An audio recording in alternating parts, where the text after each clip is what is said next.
Welcome to the Victor Sign Records.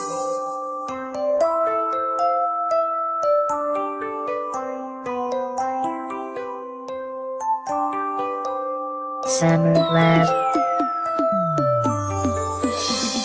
Nasasaktan ako sa ginagawa niya sa'yo. Di mo lang nahahalata, pagkat sinasarili ko na lang sa tuwing nasasaktan ka, ay mas nasasaktan ang damdamin ko. Kung pwede lang, sana ako na lang ang ibigin mo. Naman ko paghihirap kapag nakikita kita na umiiyak dito sa aking tabi. Pwede bang imulat mo ang mga mata mo sa katotohanan? Bakit sila namin na lalaki siya pang kinalolokohan mo? Nandito naman ako na palagi mo karamay pagkikay nalilito. Walang oras na hindi ko iniisip ang kalagayan mo sapagkat nasasaktan na rin ako. Batid kong kaibigan lang ang turing mo sa akin, pero ang gusto ko'y masigit pa doon. Sapagkat ang nais ko ikay maalagaan, mapasakin, mapaligaya ka sa habang panahon. Mahal kita, pwede bang ako na lang ang mahalin mo pang ako? Di ko magagawang tangkain na iwanan ka dun sa madramang panahon. Sana nga ay ako na lang sapagkat Nasasaktan ako sa ginagawa niya sa'yo. Di mo lang nahahalata, pagkat sinasarili ko na lang sa tuwing nasasaktan ka, ay mas nasasaktan ang damdamin ko.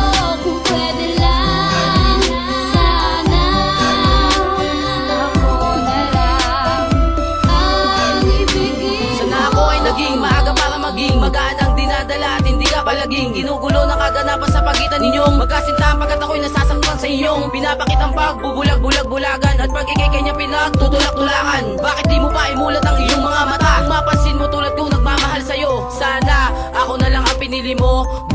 Bakit siya pa ang napili mo? Kakalimutan ko ang lahat, dahil sa iyo siya ang lahat. At kahit na ano pa mang mangyari, ay hindi pa rin ako susuko. Baka mali mo pagising ko sa piling ko, ikaw na ang katabi ko at ako ang napili mo. Nasasaktan ako sa ginagawa niya sa'yo. Di mo lang nahahalata, pagkat sinasarili ko na lang sa tuwing nasasaktan ka, ay mas nasasaktan ang damdamin ko. Kung pwede lang, sana ako na lang ang ibigin Teka, mo.